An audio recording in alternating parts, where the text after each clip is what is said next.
Hello, welcome. This is the first video in a tongue-in-cheek set of videos that we're hopefully going to do. There may be vast gaps in between doing videos on this car, but this is a string of videos that we're hoping to do, a series of videos we're hoping to do, tongue-in-cheek, called sorting the cheapest running 996 in the UK. Very briefly, we paid £5,000 for this car, purchased blind on Facebook, with a brief description from the seller. And, you know, as we kind of always do when we buy these project cars, we just sort of said, look, we'll give you X for it. I'll send someone to pick it up. I'll send you the money now. We won't tyre kick. We won't try and beat you down. Nice, easy sale. You know, we won't be ringing you back later on saying there's this and that problem with the car. So that's how it went down. The car looks like it's been sort of kept in a hedge. We know it was in Dorset. We know it's been parked up since about 2019 when it passed its MOT with no advisories.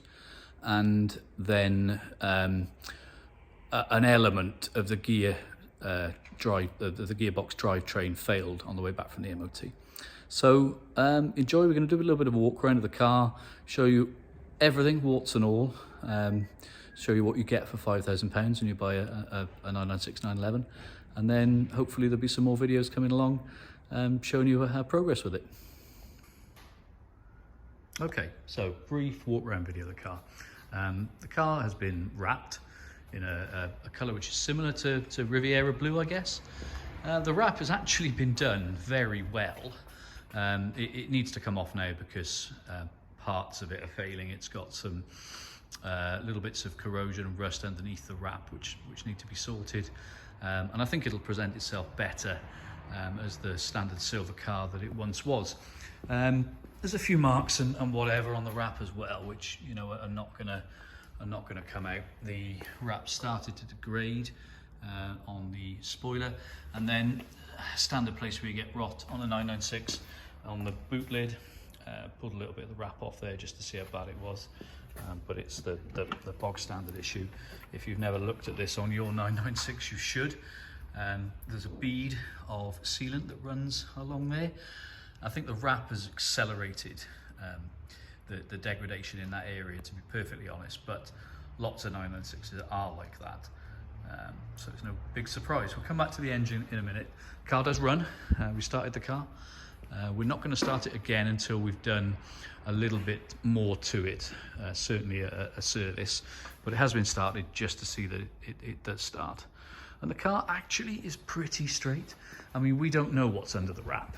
You know, that's the $1 million question. We just don't know what's under the wrap.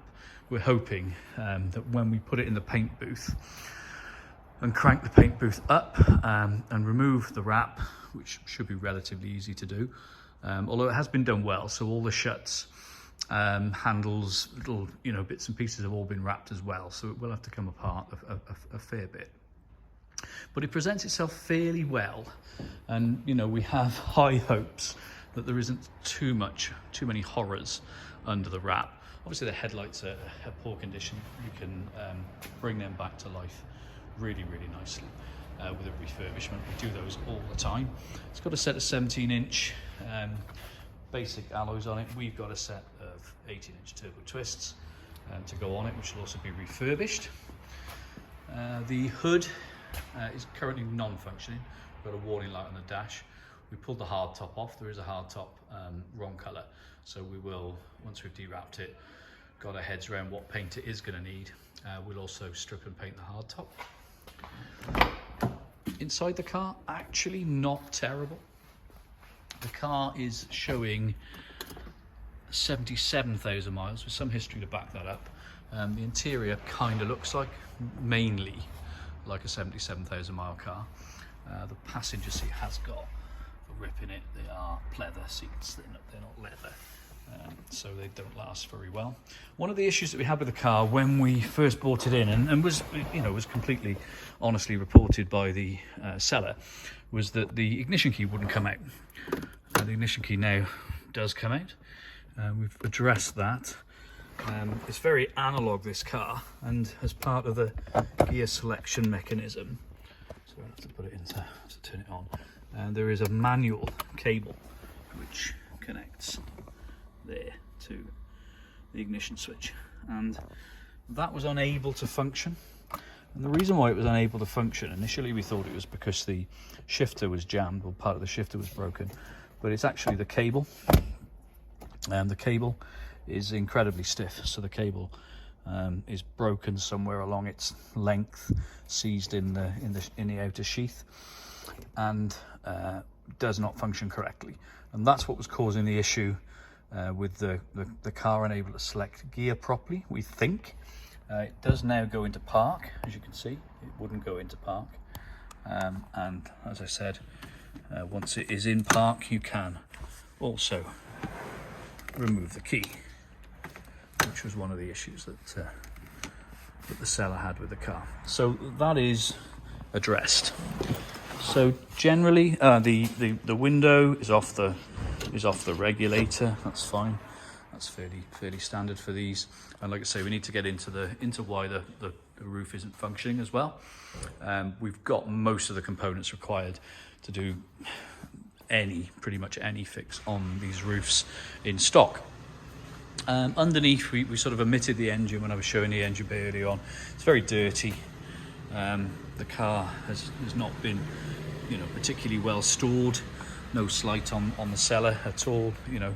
If you haven't got a garage to store it in, you haven't got a garage to store it in. So the likelihood is that we'll pull the engine and the gearbox out once we've got it running, driving, selecting gear, and give it a proper clean, and get everything looking nice in the engine bay, but also on the engine itself.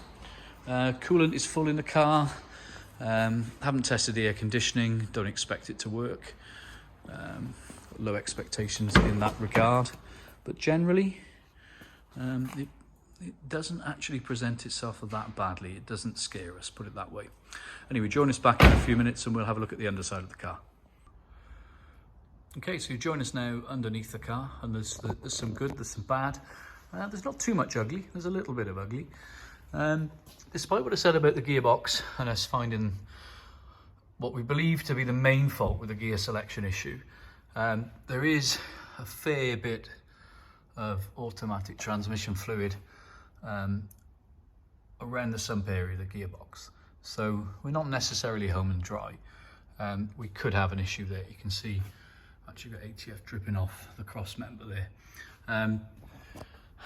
They're usually pretty dry, these cars, so it is quite unusual. We've got some fairly ripe oil cooler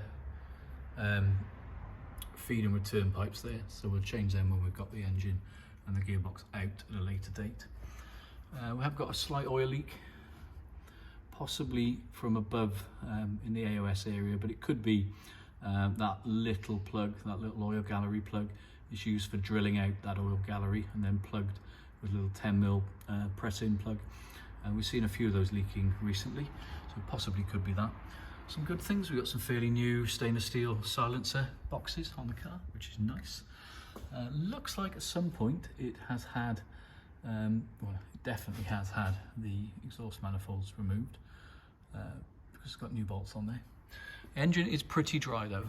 There is what looks like a sump oil leak there, which we'll address, but it's pretty good. We're fairly happy with it. Somebody's looked after it. It's clearly had some new clamps on the exhaust at some point, because they always fail. Pretty grotty around the suspension, anti-roll bar linkages. Somebody's made a nice little repair on the back of the brake plate for some reason. They're very cheap to buy, so we probably buy some new ones. As is fairly usual, it's a slight oil weep between the engine and the gearbox casing, which we would suspect would be the rear main seal. But not too bad. You'd say it did pass its last MOT with no advisories. It has had some brake pipes made up in the past, non-OEM ones. We'll change those for the Porsche OEM pipes at some point. Moving to the front of the car, we do have some rot in the front chassis rail area. Now, we're seeing quite a lot of this. Don't think it's too bad, don't think it's going to need any welding. I think it'll just need the underseal taken back, rust treating, priming, painting and re-undersealing. Haven't pulled the under tray off as yet, but again you can see we've got some fairly ripe brake pipes there. They've just been sat for the last 3 years, festering away. We've got some sort of nest of creatures here, probably spider babies. Oh, don't like spiders at all. Caliper hard pipes on the front looks like they've been changed, and they've got genuine Porsche ones on, or at least the one side has, maybe the other side hasn't. I've got something happen up front. The radiator mounted bracket looks a bit twisted. The wrap finishes just where you can see it, which is fairly normal for these things. We've got some dampness around that suspension area there, and there's a few things up above there. There's obviously the steering rack. We've got some dampness there around the steering rack, so we might have an issue there when we pull the under tray off. We'll have a look at the steering rack properly. But there's no absolute horror shows under here. We'll deal with that. Again, rust treat it, strip it back, rust treat it. If there is anything that needs welding, it'll be properly welded, repaired and plated. But generally, I'm pretty happy with the underside for a 5,000 mile 996 911, possibly the cheapest running 996 in the UK. I think we'll end the video there, and thanks if you did watch to the end. Appreciate it. My camera skills aren't amazing, but hopefully they will get better. If we get any interest in the videos, we'll try and get a little bit more professional in how we go about making them. Until next time, I'll say goodbye. Thank you.